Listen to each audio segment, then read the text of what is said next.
Hey Ema, want to hear a fairy tale? Sure, pop and subs. What story have you got for me? It's called The Official Chihuahua. Wow, that sounds interesting. Is it horror, comedy, drama? What is it? I guess you can call it drama. A pointless drama that will make you facepalm. Oh, a drama. Wait a second. I thought you don't like drama stories? Sometimes, the drama comes to you. Oh, so true. Okay, tell me the story of the official Chihuahua then. Once upon a time, there was a wanderer. Nobody knew his name. Nobody knew where he's from. His history was a total mystery. What can be said, though, was that he's a good person who always encouraged others or cheered up people he met along the way. Despite his rugged appearance, long hair, a face sporting a full beard, and intimidating stature, he was a kind and gentle soul. Sounds like a great guy. We need people who are positive in this world. During this wanderer's travels, he met an amateur runner on a mountain. This amateur runner was a young lady who's just starting her running career. The wanderer sat down under a tree as he watched the runner train. The runner held a small timer. She would position herself on one tree and then time herself running towards another tree a few meters away. Little by little, the runner improved her time. Wow, that's nice. Definitely a dedicated runner. The wanderer couldn't help but applaud the lady's training. The runner noticed the wanderer and said hello to him. That was awesome. I saw you shortened your running time after a few tries. Very good job, said the wanderer. Thank you, but I still need to train more because I need faster times if I'm to become a champion runner, said the lady. Oh, so the lady is aiming to become a champion. I guess all of us do want to be the best in whatever we do, right? Don't worry. With more time, training, and dedication, you will become better, stronger, faster, said the wanderer in order to encourage the young lady. But that was a huge mistake. Suddenly, he heard a tiny sound. It's so tiny, yet it sounded so aggressive. It was a bark. A dog was barking angrily towards the wanderer. Upon closer inspection, it's a Chihuahua. Holy hell, what's the dog's problem? The wanderer was stunned by the aggressive Chihuahua. Oh, sorry, please don't mind her. This dog just followed me one day while I was training, said the runner. Do you know who it belongs to? Asked the wanderer. No, but when I first noticed this dog, it really seemed to behave like a bitch, as in a human bitch. The wanderer thought for a while and said, maybe it's a human who got turned into a Chihuahua by a fairy. So suddenly, they think the Chihuahua was originally human because it's acting all bitchy? Whoa, why are you calling the aggressive yapping Chihuahua a bitch? Well, according to A Dictionary of the English Language by Samuel Johnson, bitch means female of the canine kind. But it's a human. Calling it a bitch might destroy its overly fragile feelings. Well, if you act like a bitch, don't be surprised to be called a bitch. All right, that's true. It's constantly yapping, overly aggressive, definitely a literal bitch. Anyway, please continue with the story. So the bitch is actually human? The idea that the bitch was originally human seemed ridiculous, but in a world where magic existed, it was worth investigating. Because of his kind heart, he offered to take the dog to a local magician to find out the truth. If it was cursed, then the magician can return the bitch into its human form. Oh man, if it's already bitchy as a dog, imagine how bitchy it is as a human. And so, the wanderer, the runner, and the Chihuahua traveled to a nearby town to meet up with a local magician. Upon seeing the dog, the magician immediately said, "Oh wow, that's a real bitch. Let's return her to her human form." And he performed a magical ritual which actually transformed the Chihuahua into a human. Oh wow, so it's true. Upon turning back into a human bitch, she started yapping right away. A magical beast transformed me into a dog because it didn't like it when I wouldn't stop complaining about the world while it was sleeping. Anyway, how dare you imply that my savior, the wonderful, super perfect, Lady Runner, isn't perfect? How dare you imply that she needs more training to be perfect? How dare you imply that she is not strong? What do you know? You should not say things you know nothing about. I am her #1 disciple. I have built my entire personality and character around her.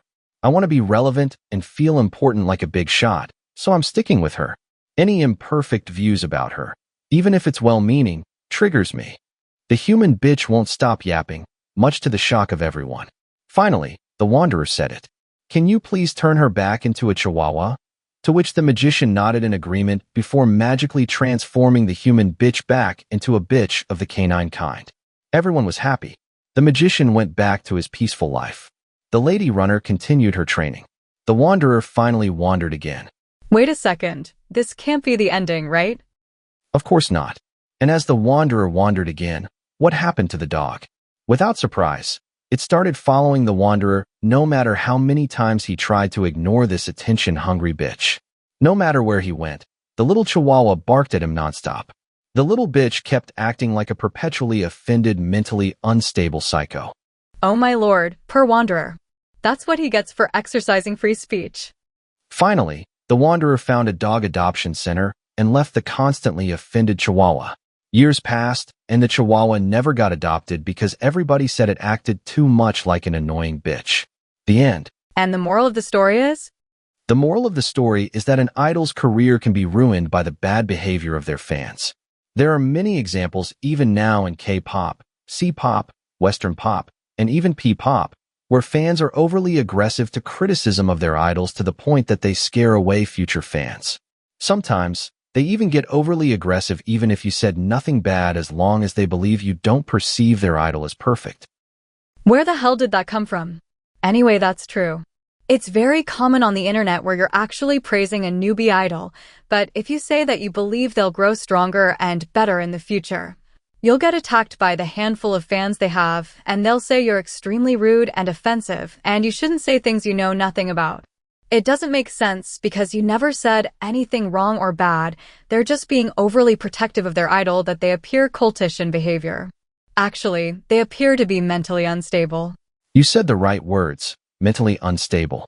And you know, for fans, the best way to deal with mentally unstable, overly aggressive fans is by ignoring them. All these nutjobs want is your attention, so keep them hanging. Eventually, they'll get tired of trying to get your attention and move on elsewhere. They usually want some form of validation that what they're doing is meaningful, that they are important to their idols. What they don't realize, though, is that by harassing normal people and potential fans on the internet, they're actually pushing them away from their idols. And so, in the end, these lunatics, who believe they will bring more fans to their idols, are actually giving people such a bad first impression. They are actually harming the careers of the idols they support. Whoa, sounds like you experienced something similar to this. Normally, I don't care about fan bases, but I encountered one so bad, I decided to just stay away from this newbie idol. Good job pushing people away is all I can say. So the message is, if you're a fan and you care about your idol, behave well. If your idol is a veteran, don't tarnish the reputation of their fan base. If your idol is just a newbie without even an initial album, you may want to be more inviting and welcoming instead of being overly aggressive psychopaths. Very well said, Ms. Ema. A great example are the blooms of Benny. You know, before Benny, I never was part of any fandom.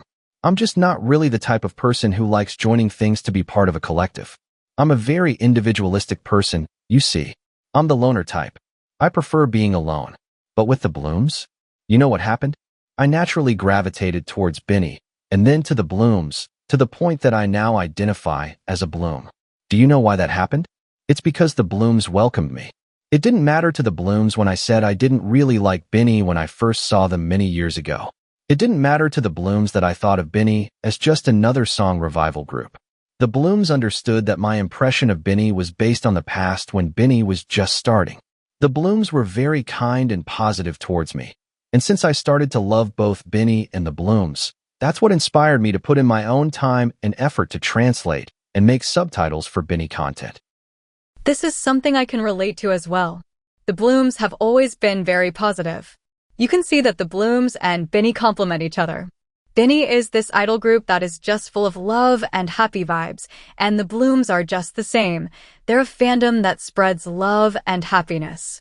It's no wonder that we naturally became blooms, even though we're not the types of people who would just join fandoms for the sake of being part of a group. This is why I'd say the blooms are the ideal fans. It is a non-judgmental fandom where they are fine whether or not you like some of Benny's songs. They are fine if you have different biases.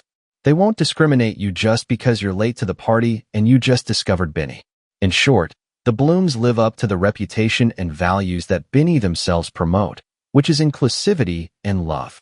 The themes of Binny's songs and the lessons and values they share with people always revolve around love, being inclusive and tolerant, and being humble. These are the exact values that I see in Blooms, and these are values of a decent human being. This is exactly why it was so easy for me to identify as a Bloom. You don't need to know secret codes, secret dances, you don't need to be a master of Binny trivia or whatever to become a Bloom. You simply have to want to join in on the fun and appreciation of Binny, and every Bloom would welcome you with open arms. This is why I believe the Blooms are the perfect fandom. I certainly agree. If an idol group's fandom is very welcoming, it's much easier to grow the fan base. Besides, it doesn't make sense for fans to fight or be overly aggressive against random people on the internet. What's the point? Whether you win or lose an argument, what would that accomplish? Nothing. It accomplishes nothing because it's self-serving. By being an aggressive, toxic fan who fights with others on the internet, you're not really fighting for your idol. You're fighting for yourself.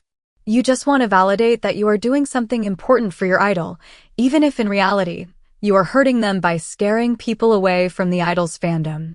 This is why fandoms like Blooms will always gain more fans. They are very happy, loving, and very inclusive. They do not attack people just because they don't view Binny as these perfect goddesses. Blooms are rational and kind. I very much agree, Ms. Ema. Anyway, I think we've spent too much time here already. I sure hope you enjoyed our story about the yapping Chihuahua and this chat about fandoms.